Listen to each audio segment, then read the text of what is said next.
ലോകത്തിൻ്റെ പൗരാണിക ചരിത്രം പഠിക്കുമ്പോൾ നമുക്ക് ഒരിക്കലും ഒഴിവാക്കാനാകാത്ത ചരിത്രങ്ങളാണ് ഈജിപ്തിനും ഇസ്രായേലിനും ഒക്കെ ഉള്ളത്. മതവും മതനിയമങ്ങളും രാഷ്ട്രീയവുമൊക്കെ ഇടകലർന്നതാണ് ഇവരുടെ ചരിത്രം. സെമിറ്റിക് മതങ്ങളുടെ ഉത്ഭവവും വികാസവും ഇവിടെ നിന്നാണ്.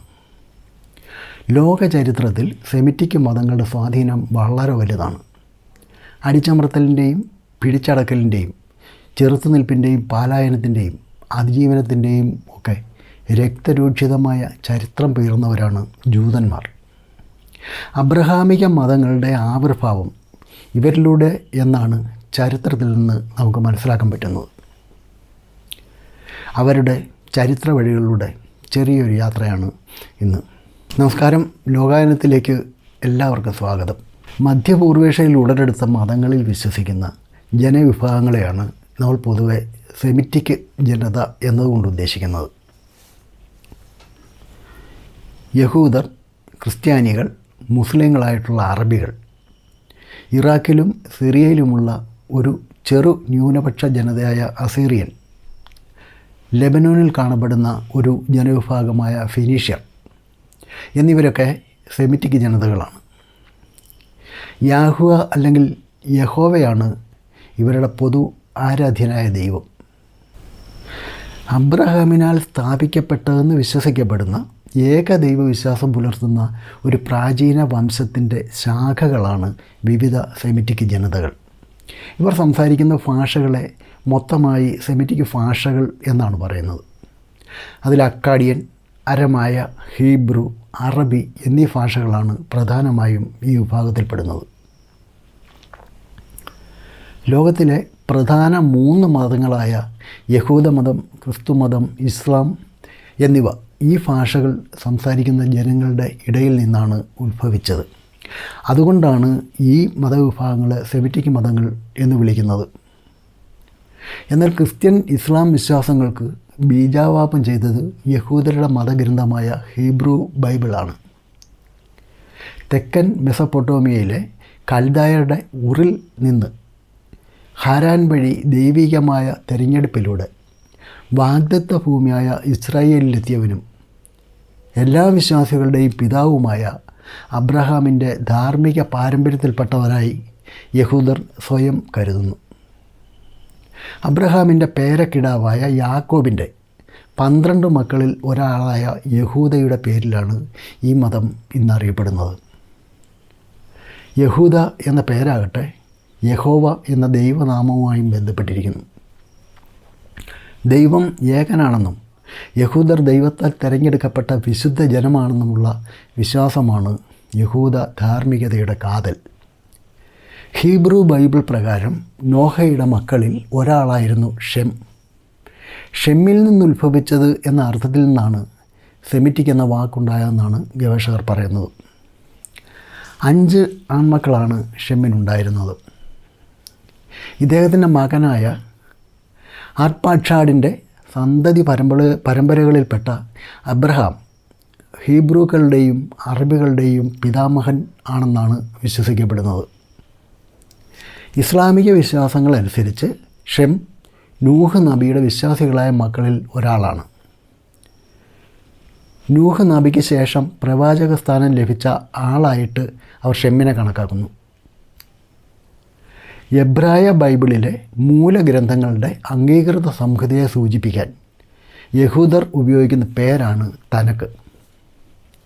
തനക്ക് എന്ന ചുരുക്കപ്പേര് പരമ്പരാഗതമായ 3 ഉപവിഭാഗങ്ങളുടെ പേരിൻ്റെ ആദ്യാക്ഷരങ്ങൾ ചേർന്നുണ്ടായതാണ്. പഞ്ചഗ്രന്ഥി എന്നുകൂടി അറിയപ്പെടുന്ന നിയമസംഹിതയായ തോറ, പ്രവചന ഗ്രന്ഥങ്ങളായ നെവീം, പ്രബോധനപരമായ ലിഖിതങ്ങൾ ചേർന്ന കെതുവീം എന്നിവയാണ് ആ ഉപവിഭാഗങ്ങൾ.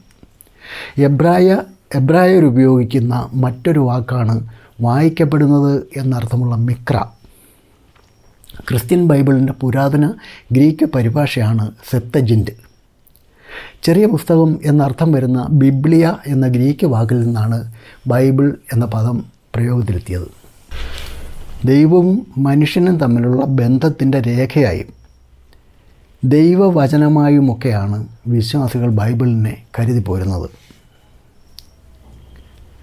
എന്നാൽ ബൈബിളിനെ സാഹിത്യ സൃഷ്ടിയായോ ഭാഗികമായ ചരിത്രരേഖയായോ സമീപിക്കുന്നവരുമുണ്ട്. യഹൂദരുടെ ബൈബിളിൽ ഇല്ലാത്ത ചില കൂട്ടിച്ചേർക്കലുകൾ അടങ്ങുന്നതാണ് ക്രിസ്ത്യൻ ബൈബിൾ. തനക്കിൻ്റെ ക്രിസ്തീയ വകഭേദങ്ങളാണ് പൊതുവെ പഴയ നിയമം. സെപ്തജിന്തും ഹീബ്രു ബൈബിളും തമ്മിൽ ഉള്ളടക്കത്തിൽ ഗണ്യമായ വ്യത്യാസമുണ്ടെങ്കിലും അതിൻ്റെ മൂലകഥ ഹീബ്രു ബൈബിളിൽ തന്നെയാണ്. യഹൂദതയുടെ പ്രാമാണിക ലിഖിത സഞ്ചയമാണ് തൽമൂദ്. തൽമൂദ് എന്നാൽ പ്രബോധനം അല്ലെങ്കിൽ പഠനം എന്നൊക്കെയാണ് ഹീബ്രുവിലെ അർത്ഥം. അതിൽ രേഖപ്പെടുത്തിയിരിക്കുന്ന ഒരു യഹൂദ പാരമ്പര്യം അനുസരിച്ച് എബ്രായ ബൈബിൾ സംഹിത പൊതുവർഷം 450 ക്രോഡീകരിച്ചതും അന്നു മുതൽ മാറ്റമില്ലാതെ തുടരുന്നതുമാണ്. ഹീബ്രു ഭാഷയിൽ എഴുതിയ ഹീബ്രു ബൈബിളിൻ്റെ കയ്യെഴുത്ത് പ്രതിയാണ് അലപ്പോ കോഡെക്സ്.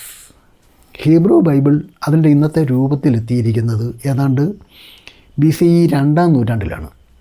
മനുഷ്യജീവിതവും പ്രപഞ്ചവും ദൈവത്തിൻ്റെ സൃഷ്ടികളാണെന്ന ഹീബ്രു ബൈബിളിൻ്റെ ഏകദൈവ വ്യാഖ്യാനം യഹൂദ മതത്തിനും ക്രിസ്ത്യാനിറ്റിക്കും മാത്രമല്ല, യഹൂദ ക്രിസ്ത്യൻ പാരമ്പര്യത്തിൽ നിന്ന് ഉരുത്തിരിഞ്ഞ ഇസ്ലാം മതത്തിനും കാരണമായ ആശയങ്ങളുടെ അടിസ്ഥാന ഘടന നൽകുന്നു. അവരും അബ്രഹാമിനെ ഒരു ഗോത്രപിതാവായിട്ടാണ് കാണുന്നത്.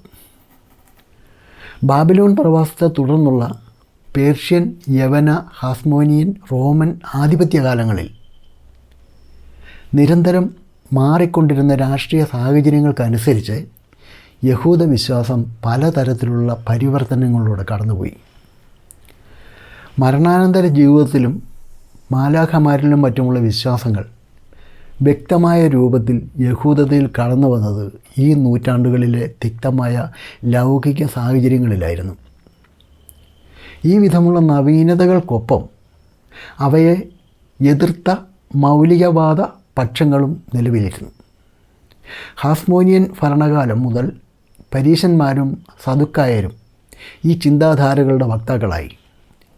പരീശന്മാർ മരണാനന്തര ജീവിതത്തിലും വിശുദ്ധ ലിഖിതങ്ങൾക്ക് പുറമേയുള്ള പാരമ്പര്യങ്ങളിലും വിശ്വസിച്ചപ്പോൾ സദുക്കായർ അവയെ തിരസ്കരിച്ചു. പുതുവർഷാരംഭത്തിനടുത്ത് യസീനുകൾ എന്ന ജൂത മൗലികവാദി വിഭാഗവും നിലവിലുണ്ടായിരുന്നു. സ്വജനങ്ങളെ ഉദ്ധരിക്കാനായി സമയത്തിൻ്റെ തികവിൽ ദൈവം ഒരു രക്ഷകനെ അയക്കും എന്ന വിശ്വാസത്തെ ആശ്രയിച്ചുള്ള മിശിഹ പ്രതീക്ഷയും അക്കാലത്ത് വളർന്ന് വികസിച്ച് യഹൂദ ധാർമ്മികതയുടെ ഭാഗമായി. മധ്യയുഗങ്ങളിലെ ക്രൈസ്തവ ഇസ്ലാമിക മേൽക്കോയ്മകളിൽ യഹൂദമതം ബഹുവിധമായ പ്രതിബന്ധങ്ങളും വിലക്കുകളും നേരിട്ടാണ് നിലനിന്നത്. ക്രൈസ്തവ ലോകത്ത് യഹൂദത പൂർണ്ണമായും പാർശ്വവൽക്കരിക്കപ്പെട്ടു. യൂറോപ്യൻ നഗരങ്ങളിൽ യഹൂദർ പൊതുസമൂഹത്തിൽ നിന്ന് ഒറ്റപ്പെട്ട് ജൂത ചേരികളിൽ ജീവിക്കാൻ നിർബന്ധിതരായി. കുരിശുയുദ്ധങ്ങളും പകർച്ചവ്യാധികളും ജൂത പീഡനത്തിനുള്ള അവസരങ്ങളായി. പകർച്ചവ്യാധികൾ പോലുള്ള സ്വാഭാവിക ദുരന്തങ്ങളിൽ പോലും യഹൂദർ കുറ്റക്കാരായി പരിഗണിക്കപ്പെട്ടു. ഈ പരാധീനതകൾക്കിടയിലും യഹൂദമതം ഇക്കാലത്ത് വളരുകയും വൈവിധ്യമാർജിക്കുകയും ചെയ്തു.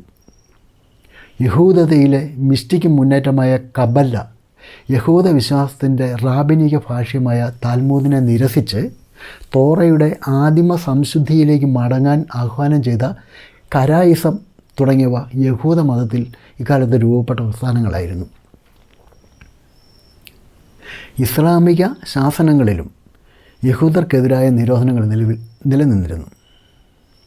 അറബി ഭാഷയിൽ സമ്പന്നമായൊരു യഹൂദ സാഹിത്യം തന്നെ ഇക്കാലത്തുണ്ടായി എന്നതും വിചിത്രമായി തോന്നാം. മതപരമായ യഹൂദ വിരോധം ക്രമേണ ക്ഷയിച്ചെങ്കിലും വംശീയ രൂപത്തിൽ അത് ജർമ്മനിയിലും മറ്റ് യൂറോപ്യൻ രാജ്യങ്ങളിലും വീണ്ടും തലപൊക്കി.